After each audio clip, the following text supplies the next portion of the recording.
We're gonna split this field right here. Christoph said he wanted to do it with me. Oh my god, it's awesome. Oh, that makes it better. We're starting behind the grain shed today. We got the 74, that's back. It's on the dump wagon. We're putting the 120 on the little guy here. Well, I got a pin here. I do have a pin. Actually, I had to use the pin I brought. The other one was too big. So, he's going with that.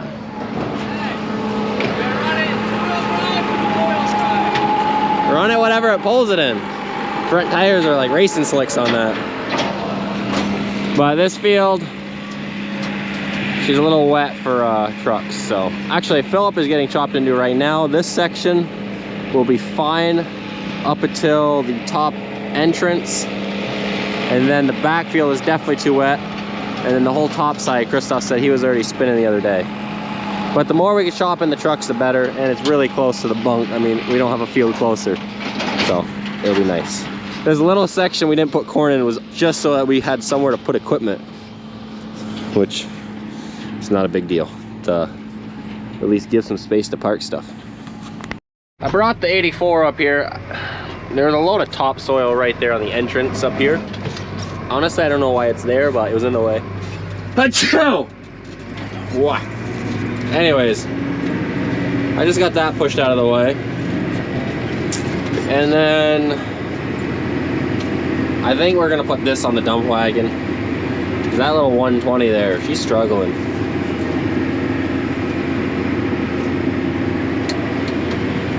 It's nice going here. Trucks could actually drive right here, but right up here, over this little hump, the ground gets a little soft.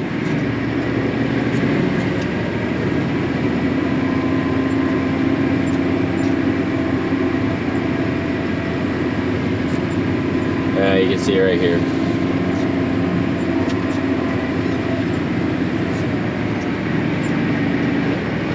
We buried the old Ford here once. It took 2 tractors to pull that thing out because it was loaded.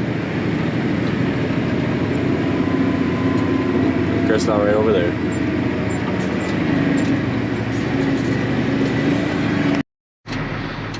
And he just dumped his load to Philip.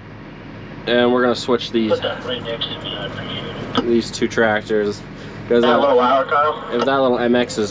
put it right next to me. So not right behind, but... If that MX is working that hard all day, it's just gonna blow it up. And we don't need to do that to that little thing. Well, the little MX did one little load today. And she's been removed from duty. No need to overwork this thing.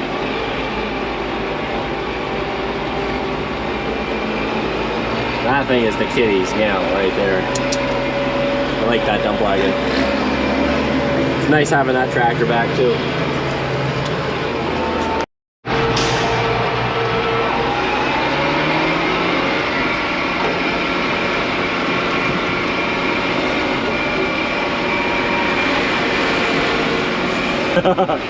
Almost caught him with his pants down.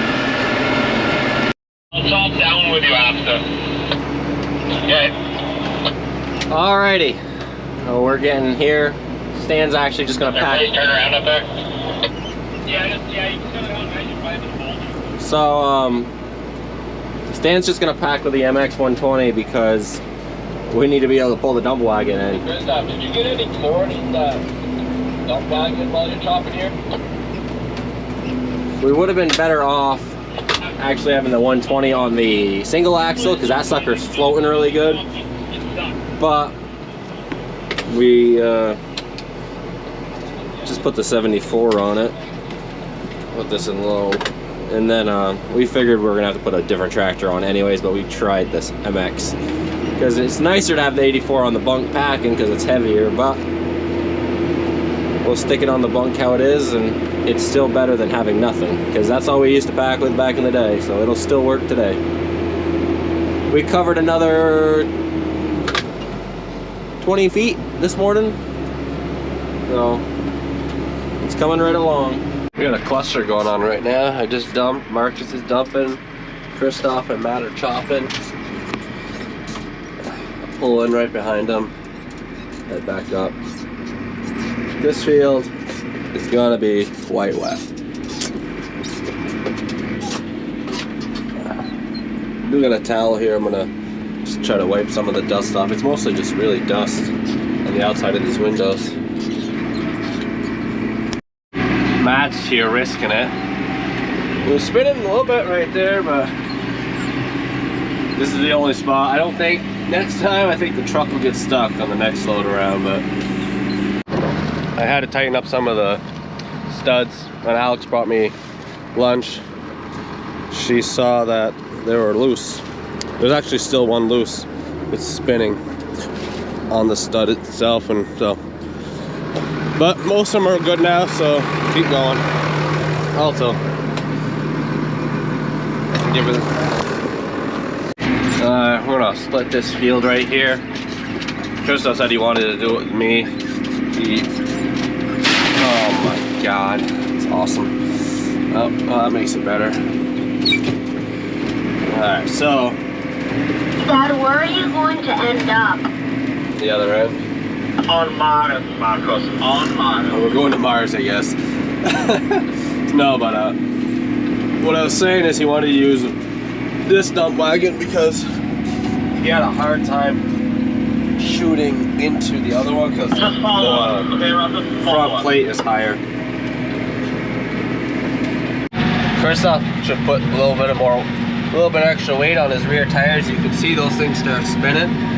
His front tires aren't spinning as much. It's just how that system's made. We do have a ballast tank underneath. We could. I think it's cracked though, but if it wasn't, we could fill it with water or something at least. It used to be for inoculant before we had that one.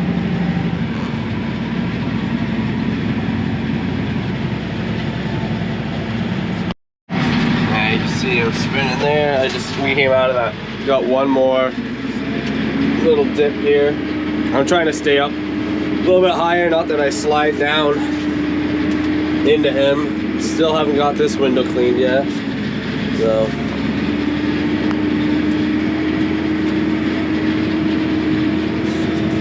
Luke noticed some blue smoke coming out by the exhaust when I dumped into him.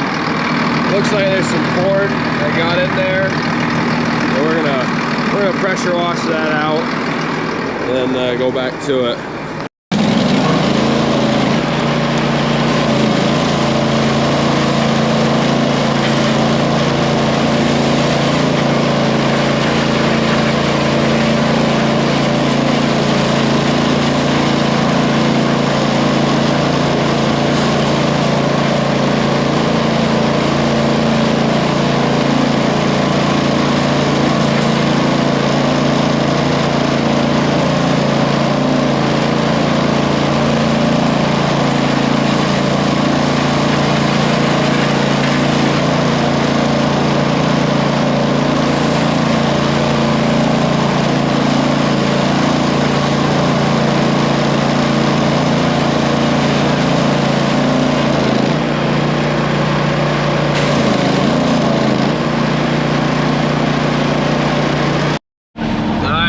Here at bottom of Nichols, and we are actually going to be doing the test plot.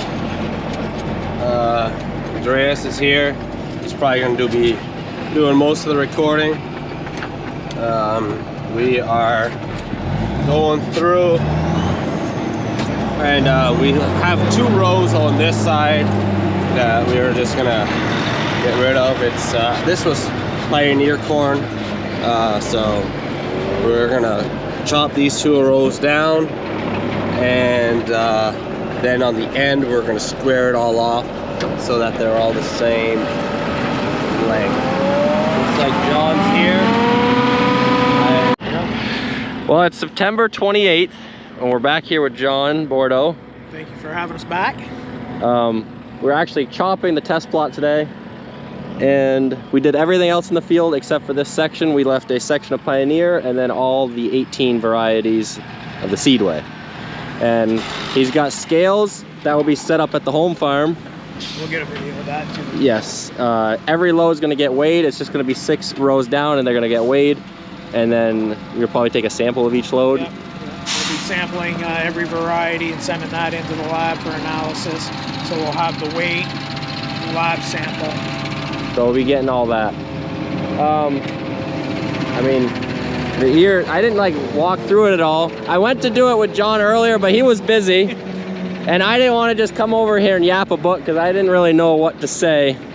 Well, when we were here last, it was July 15th, and we had no ears. Yeah. You know, the plants were growing, and the plants have grown some more and put an ear on.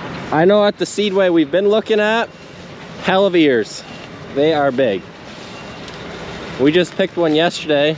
It was 18 around in Enosburg, and I think the average was 36 up on a ear. So this is a 95-day maturity. Filled right to the tips, which is good for this year. We've had so much rain and not a lot of growing degree day units. I expected some nosing back on the ears, but they're filled really well to the tips. If we had done this earlier, we could have pulled an ear. I mean, this is pretty well dented. So you can look at the different stages of the kernels, you know, to see what maturities are going to be like. You know, we're 3/4 milk line.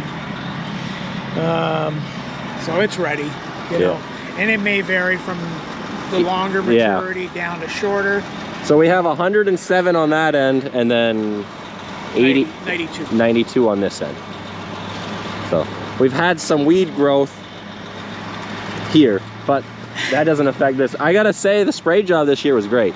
Yeah, no, I looked at this a couple of times because I rototilled this when I put the signs up. We had no weeds, and with all, you know, all the rain. Yeah, the chemistry they use now, there's not a lot of residual, so it's, you know, keeps breaking down. Yes. And, so that's why we have the weeds. You know, so when people think of chemistry, you know, the spraying and it's bad and nothing will grow. It came back. The weeds come back. Within the same year. Yep. So Rachel just came, and John's gonna go set up the scales at the farm, because they got to be on the pavement is the best option. Nice, kind of a level surface. Otherwise, I'd set them up over here, but these type of scales need to be on something level, not on the gravel. So maybe Rachel will do some talking while they're chopping it in sections. We'll see. So we're gonna go walk through and talk a little bit about the corn with Rachel. Did you want to grab your list? That's okay. Okay. We have 6 rows of Pioneer like we left from the normal field, and then the rest is all Seedway. So it's longest day to shortest, but the Pioneer is a 96-day corn. That's the that's what that is, and we'll see what Rachel would like to talk about before we get going. Yeah. So we're out here getting ready to chop. Feels like we just planted, but probably maybe a week off of normal. What would you say for your chopping so far?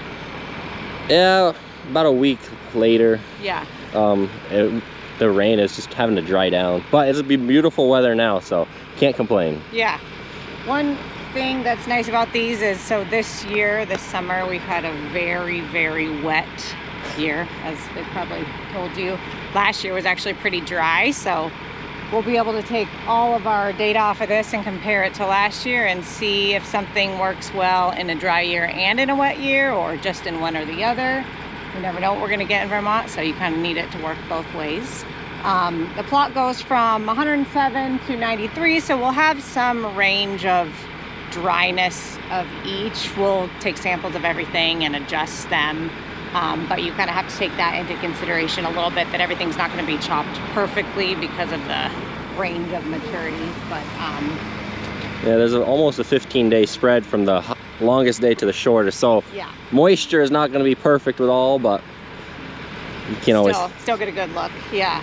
This year we're definitely seeing more disease. So that's one of the good things about doing these. As we chop, you can kind of look at how the plant looks, how did it hold up. We don't typically get a ton of disease up here, but in a year like this that's so extremely wet, we're seeing a little bit, although it came in late, so I don't think it'll affect yield too much. But we'll definitely want to look at standability as we're chopping. If anything, you know, has gone down, looks like it has issues, health issues, things like that in the stock. We've been kind of watching it all season. We've had our technical experts out checking the ears, Yep. looking. So you'll see some ears are peeled back, and we can walk up and look at those couple. That was from you guys checking. So we've kind of made our observations all season long, and then now we will chop it, get weights on the trucks, and take samples and see what the actual data shows us, which is the most important, but kind of all adds up, see if things turn out how we expected, or if there's any surprises. And Well, the the surprise is the demo chopper showed up. All right. I guess you can add that to this video. Yeah. So I guess we can get the Harvest Lab data. Awesome. That has Yeah. that. Yeah, so you could definitely compare kind of to the samples and Yep. see how that does. So, But overall, I would say, you know, the plot's very consistent, has good height. We expect it to be a very, you know, good data for us to be able to use across other locations, or to use when we're trying to say where's the best fit for this corn, what do you want to use it for, and its strengths and weaknesses. yes, I flew the drone a couple weeks ago and to check like there's down corn because of the flooding, because this was a foot underwater, this section, some 2 feet, but there's no corn knocked over, and it's all the same level. Like there's no something's 2 feet higher or a foot higher, like it's a couple inches here and there, you see it like this, but it's very impressive for all being different day corn. Yeah, which is great for us when we're trying to do one of these. I mean, height matters, but consistency probably matters the most, and then it's really a lot about the ear. You know? So to add to this day, we'll throw the demo in the video. So that's the 9500. It's the same one that was last time. It's not? It's a different machine. It's a different one. Yeah, not the same Well, it machine. looks the same to me. It does, but it's not the same. All right, well, this is a different 95i. It's 430. 10 row head. And we gave you all the specs on it at the grass video, so other than that, it has a processor in it I cut it off. and a 10 row head. Yeah. Okay, I might do this then. Eric looks busy, or he's waiting on us. Maybe he's on the phone. Is loaded. We're gonna chop the test plot with this. We didn't know we were gonna, but at least with the Harvest Lab, we can get some more data right off the bat. Even John's still gonna be testing everything, so it's lab tested, but Make sure they get on at the end of the job.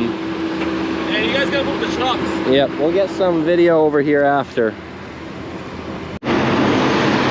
Oh, we got a 10 row head here, but we can only take 6 at a time. So Philip's got to move her over. He's not used to that wide head. But we'll get a little bit of chop in here. I just moved the sign for him. And I think their steering guidance will actually line up at least in the last row. It should. They'll be able to run their steering in that 6th row, so they can just guidance it the whole way down, and they won't actually come over and accidentally eat the wrong row. I mean, it should be pretty simple to stay in that line anyways, but since it's got the feature, they're gonna use it. Krista's gonna have auto steer for the first time ever. Nothing has it? Yeah. Well, it has row following, but it steers for you.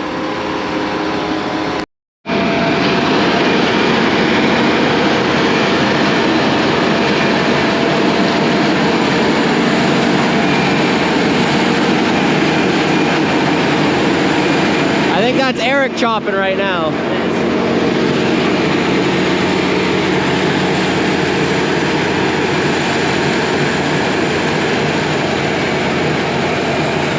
You can actually see the back tires bouncing from the steering guidance to follow.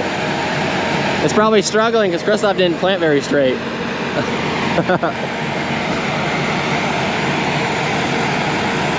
Looks like some nice corn though. We got 3 stalks that didn't make it. Well, we got 1 load done. We're gonna come in for another. Maybe I'll hop on the step and get a riding view.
it's gonna be the same thing here and there. They're gonna go up and down 6 rows at a time and fill a truck. I just moved the signs for them.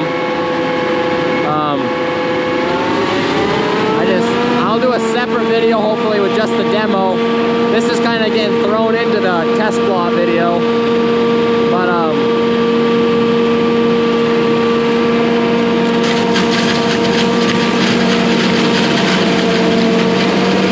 they're taking a picture of every load.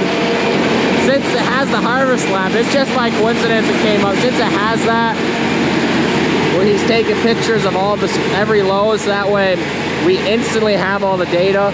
But John is going to have everything sent out to have it lab tested, just in case it's not all calibrated correctly and reading right. It should be, but you know, we're doing both.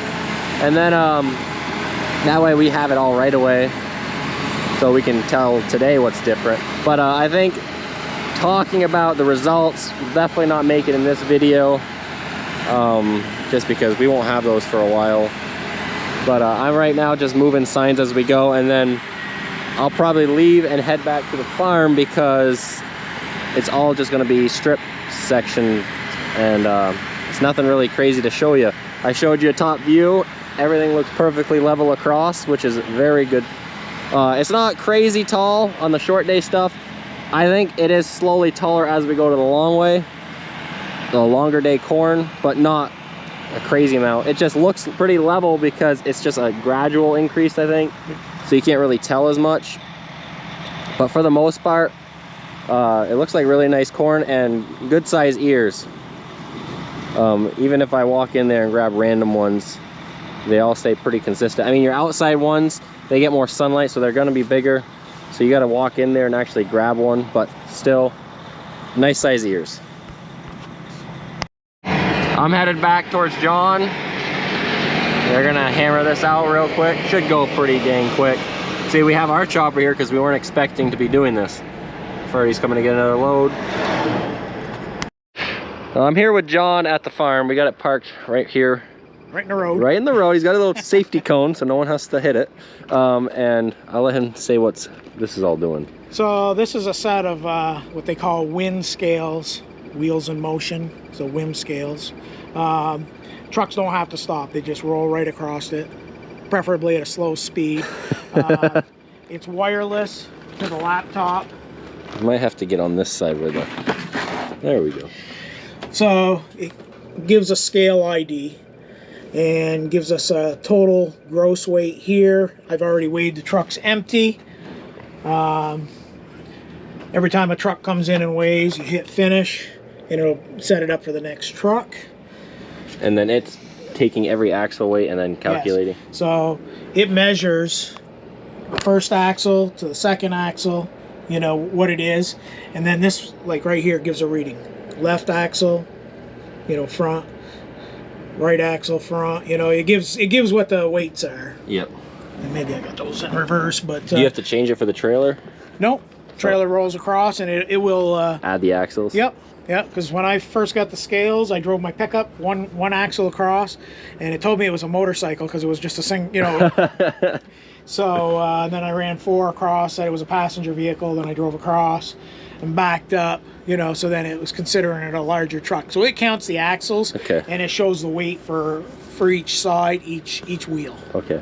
And then gives you a total. Gives us a total weight. So I just weighed the Ford LTL empty, so it was 28,370 was the empty weight. That Ford is a heavy truck. It is a heavy truck. So she's double framed, has the extra axle that we don't actually use because we kept getting hung up in driveways because of it. Yeah. So we took the tires off. So that Ford's very heavy. Yeah. None of our trucks are overweight, right? At this point, no violations at the moment. So you can catch this one. This one will be coming across. That's Philip. Philip finally got his truck back. He's been hopping in different trucks all year. So I usually just try to line them up and make sure they sit. I'll stand out of his way.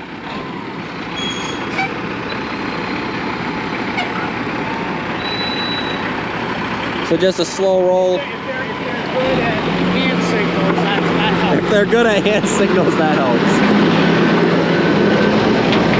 We just rolled across those scales.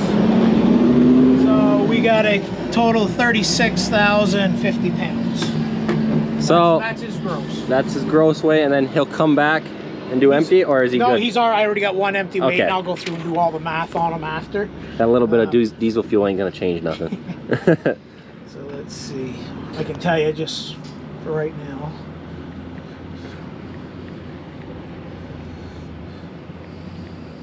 And we got no mud here. I guess John was having issues at one place. So he had 6,500 pounds on.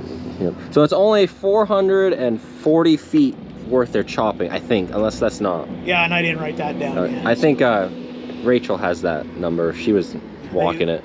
Okay. So anyways, we'll add all that up. The samples all go to the lab.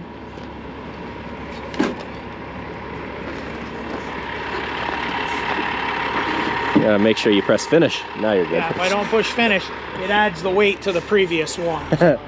So maybe I can stick this here and it can just watch it all happen.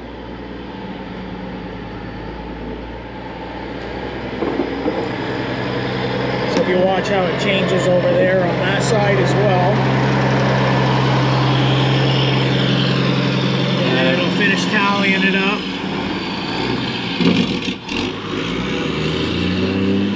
Finish 34,180. So you can, I think, 34,18 is what that one weighs. Yep.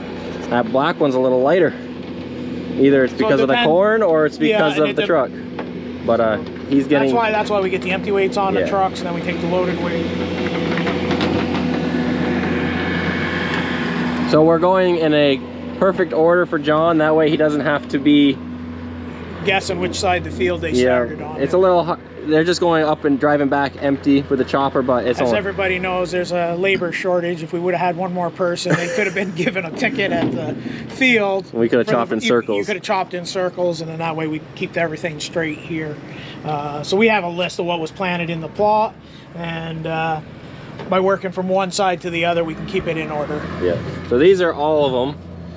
You don't have the Pioneer one on here, right? Just your Seedways. So I said that was a 96-day Pioneer. Yep. And so that'll be the last one chopped. Yep.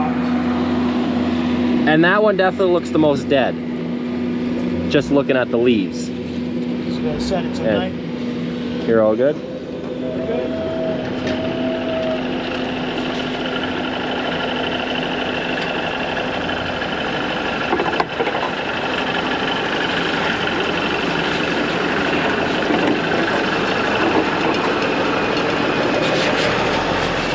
So I was saying earlier, he was having a problem at one farm because of mud, and now his tires were dirty, and I guess it was getting underneath his weight scale.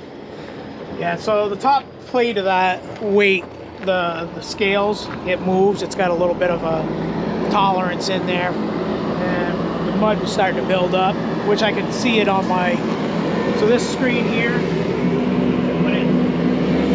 I was telling him to go around. Oh. So here it tells you each pad is weighing 100%. Yep. It started decreasing. You're good, Philip. It kept decreasing, and I can zero it out and bring it back to 100%. Yep. But after 2 or 3 trucks, enough mud built up in there, I had to, I took a bottle of water and just kind of washed them out and went back. But we got Alex here. She's driving the trailer. And we'll watch it weigh that separately, different than the straight axle, the tandems. So it's gonna weigh every axle separate.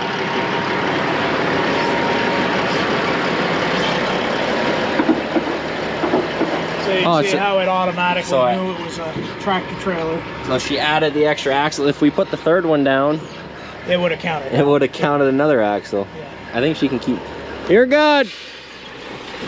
You'll have to get her empty though, because you don't have that one yet. And what did? So she weighed 46,290, and then he'll still need the empty to be able to get a net of that truck. I think we got 1 or 2 more loads coming. Okay. I'm not sure though. I see trucks getting parked. I think you're right. So what we have here is Rachel she is taking samples of every load, and she's getting random spatters. That way it's throughout the whole 400 feet. And putting them in baggies or what? Yep, just put them in Ziploc baggies. Have them all labeled for each variety. So this is actually the 105 day that we were just looking at before. And then So they're all barcoded for the lab. so it keeps it nice and simple. And then John said about a week before the sample comes back. Yeah, And I they've said- been pretty quick. I said it won't be in this video, but in a future one, if John can come back with all the results when he has free time for once. Yeah, definitely. I can go, I won't have pictures and stuff, but we can go over the results and stuff and talk Yeah. about it, because I think some people will be interested in seeing it, and maybe Definitely. you guys can share it if Did you the want. best, what maybe surprised us or Yeah. didn't, and we'll kind of have some averages from a few different locations at Yeah. that point too. So Well, we're gonna end the video here with John, and in a We couple. have one load left. Yes. So then we'll have to catch up on the rest Yes. of it after that. So in a couple weeks, when he has results and he has some time to come back after all this crazy test plotting, we'll go over the results so you guys can see that video. But this one's kind of just chopping and seeing how it's done. Well, thanks for watching, and stay tuned for the next one.